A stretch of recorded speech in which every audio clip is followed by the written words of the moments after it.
Okay, good guys win the flip. And our opening hand is pretty reasonable. We have land, spells, a little ramp, and we even have Prismatic Omen in our opening hand. I'm going to lead on Island here, and the main reason that I'm leading on Island is some people believe that you have Spell Pierce in your hand. I think Island's just a better first land drop than Flooded Grove. It gives away less information, and based on the constitution of our opening hand, Plains is a terrible drop. So, semi-bluff on Spell Pierce, that's it. For second turn, we have a couple of different options. We could have sat back on Monoleak. We could explore, but exploring is kind of risky and pointless right now. We have a Cultivate already and no additional land yet in hand. And the scariest thing a Raging Ravine is going to do on the second turn is just a Putrid Leech. So I'd rather just play the Prismatic Omen and then have the Monoleak to defend the Prismatic Omen from a potential Maelstrom Pulse. Everything seems to be coming together. We can explore, get an extra land, and still have Monoleak up to defend that Prismatic Omen. So in comes his Putrid Leech, and probably going to take 4. Yep, he pays 2, down to 16. We draw into Valakut. We're not going to play it this turn, though. Instead, we're just going to use that Cultivate, ramp up our lands a little bit, and continue to leave 2 mana open for Monoleak. Which lands we get at this point are kind of irrelevant. I'm just going to get double forests, but we have Prismatic Omen in play, so we can tap for whatever with whatever. We pass with Monoleak mana open, and he gives us a little love tap for 3. He hits his 4th land drop, and predictably, the patron saint of Jund, Bloodbraid Elf. His Bloodbraid Elf flips over Volcanic Fallout, and he's actually going to screw up here. He's going to play the Volcanic Fallout, we're going to let him play it, and he's actually going to kill his Putrid Leech by accident. Actually looks a lot worse than it really is. We've got a Wargate in hand as well as Valakut the Molten Pinnacle. The game's actually already over. We're going to go ahead and Monoleak the Bloodbraid Elf. He doesn't know we have a Cryptic Command for backup, so he's probably kicking himself right now. But I think that even with a wallop for 4 from that Putrid Leech, we probably still win this game. So we're going to play the Valakut and nug him for 3. And then we're going to pass with Cryptic Command mana open. This isn't as bad as the last game, where we actually tossed game 2 against the Elf deck when we could have just killed him from 18. But I'm pretty sure we can just go Wargate, and win on the spot. But instead we wait for him to play another Bloodbraid Elf and Cryptic Command him down. The rest of the game's pretty academic. We obviously let the Volcanic Fallout resolve and then spend the Cryptic Command to counterspell his Bloodbraid Elf and draw a card.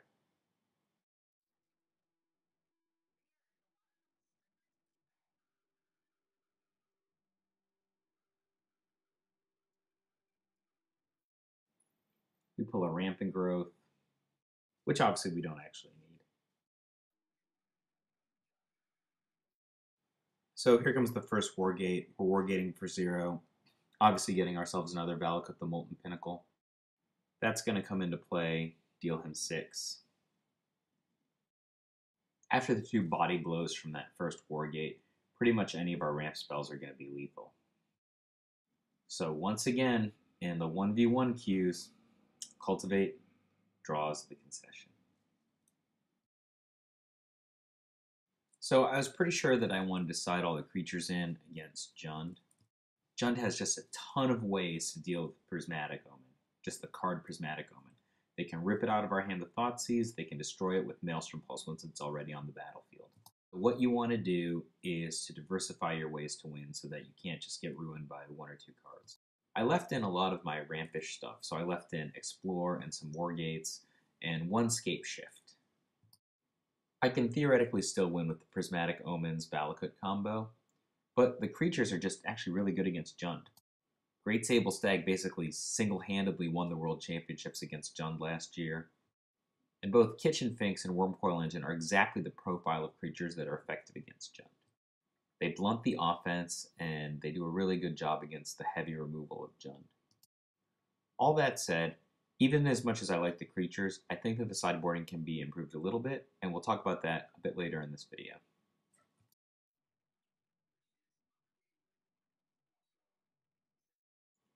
Yeah, this opening hand is terrible. All my lands produce red.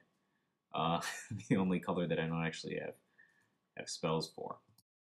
Second hand isn't a whole lot better, but we've got an island and a preordain. But he's got a first turn duress. That duress puts a big wrinkle in our ability to win the second game. He takes the preordain and we're on a fast track to no playsville. Anyway, we pull a Kitchen Finks, which is a highly relevant card in this matchup, but just happens to be one we can't cast right now. Hey, at least he didn't have second turn Putrid Leech. But actually, looks like we might get there and we pull a forest. For his part, he cracks a land, finds himself a forest, and then figures out what he wants to do on the third turn. And the answer is Bogart Ram Gang. Great. He's in for a hasty 3, and we pull Great Sable Stag, just to run the rub-ins. Another sideboard card we can't cast. He bashes us for 3 again. Now he's going to cast a huge bomb, Thought Hemorrhage. I don't even usually care about Thought Hemorrhage, but in this case, he's obviously going to name Kitchen Finks. He knows we have 1 Kitchen Finks from that back-breaking duress on turn 1, but he's going to get a bonus Kitchen Finks. So it's like basically Hymn to Torok or even double Cabal Therapy plus Ball Lightning. The full-on give-ups, man.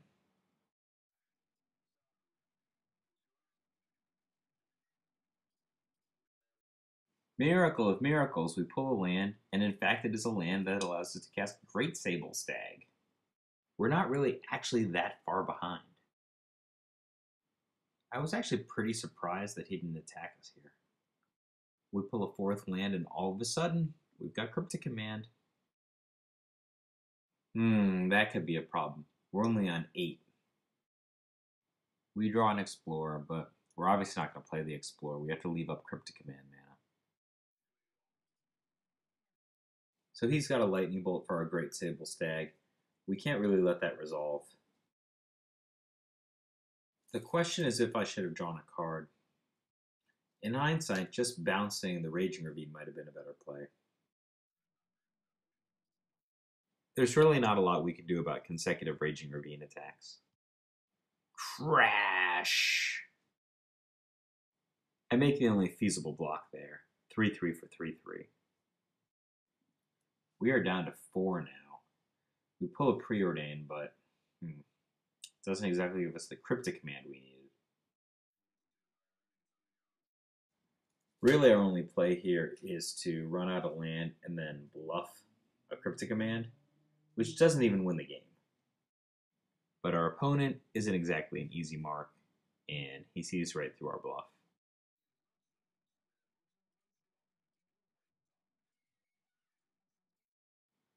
Fundamentally, I'm going to keep the same sideboarding as for game 2, but instead of Rampant Growth and Cultivate, I'm going to chop all the Explorers.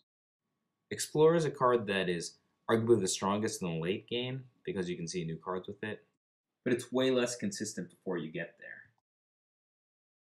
Okay, game 3. We are rewarded to a pretty savage little hand. He goes Lava Claw Reaches, and we follow up with a second turn Prismatic Omen. He's got a duress here, but it's got to feel a little too little, a little too late. Okay, on our turn, the fireworks are just coming on now. First things first, we lay out the Kitchen Finks.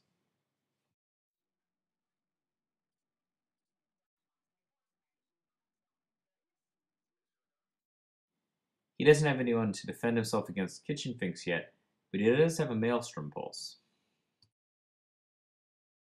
So the next turn, we rip a Preordain.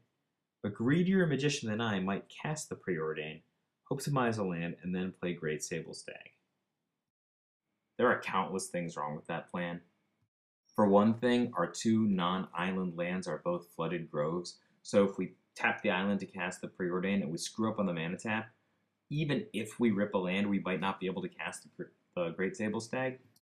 Far better to just cast the guy. Again, he doesn't have anybody. Fully powered Kitchen Finks and a Great Sable Stag together basically put him on a 3-turn clock. Egads, Lightning. We're going to discard our Wormcoil Engine. We're nowhere near being able to play it yet, as well as that Preordain. Hopefully if we rip a land, we'll have Cryptic Command mana, or we can just rip a Mana Leak. That is fine too. Boom! In we come for 6, put him down to 11, pass the turn. Lightning Bolt, not on our Great Sable Stag. This looks like a job for Mana Leak. His Copperline Gorge comes into play tapped, so 2 wasted mana. That means we can get in for another 6.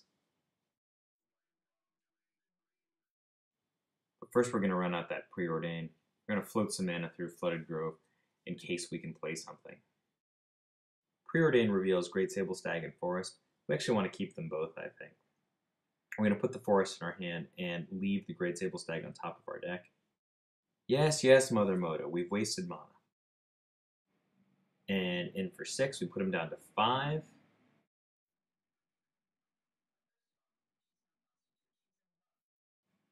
Unfortunately, he finally has a creature. Even more unfortunately, it's a Kitchen Finks, which puts him up to 7. So what's our play here? I vote for nothing. We have no good attack. The last thing we want is for him to kill our Great Sable Stag with his Kitchen Finks, which would pull him all the way back up to 9 and leave him a 2-1 Kitchen Finks, which could at least rumble with our Kitchen Finks. So the play is sit back on Cryptic Command. He follows up with a Lightning. Seems like a good target for Cryptic Command. And instead of drawing a card as we counter his Lightning, we're going to tap that Kitchen Finks. Tapping the Kitchen Finks is way better than picking it up here. If we let him pick it up, then we're going to attack for 6. But he can replay the Kitchen Finks, go back up to 3. He just has a much better shot if he peels another removal spell.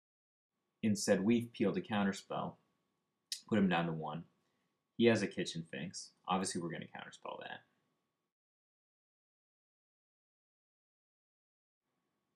We peel a kind of relevant Rampant Growth, but he's down to 1.